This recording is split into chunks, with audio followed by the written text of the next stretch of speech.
तुम्हाला शब्द देतो, कमळीच्या प्रत्येक संकटात मी तिची साथ देणार. कमळी तिची. कमळीने घेतला गाव सोडून न जाण्याचा निर्णय.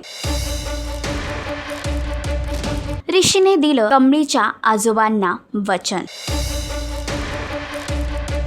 कमळी या मालिकेच्या आगामी भागामध्ये एक नवा ट्विस्ट लवकरच प्रेक्षकांना पाहायला मिळणार आहे. एकीकडे कमळीने फर्स्ट इयर मध्ये पहिला क्रमांक मिळवून आपल्या आजोबांचं आणि आपलं स्वप्न पूर्ण केलं आणि हीच गोड बातमी सांगण्यासाठी जेव्हा ती गावी जाते तेव्हा तिला कळतं की तिचे आजोबा आता या जगात नाहीये. तर तिने आता गाव सोडून कुठेही न जाण्याचा निर्णय घेतला आहे. पण बंड्याने आपल्या बहिणीच्या आनंदासाठी ऋषीला हे सर्व सांगितलं आणि त्याला विनंती केली की आता तुम्हीच तिला समजवू शकता. तर आता नयनताराने ऑफिसच्या कामासाठी ऋषीला बोलवलं आहे. मात्र यावेळी ऋषीचा मोठा भाऊ त्याची समजूत घालतो आणि त्याला गावी पाठवतो. तर ऋषी कमळीची समजूत घालून तिला पुन्हा मुंबईला घेऊन येईल का, आणि ही गोष्ट जेव्हा नयनताराला समजेल तेव्हा नयनतारा नक्की काय करेल हे जाणून घेण्यासाठी मालिका नक्की पहा. आणि अशीच अपडेट जाणून घेण्यासाठी तुम्ही आमचं चॅनल टेलीचक्कर रिजनल याला लाईक, शेअर आणि सबस्क्राईब नक्कीच करा.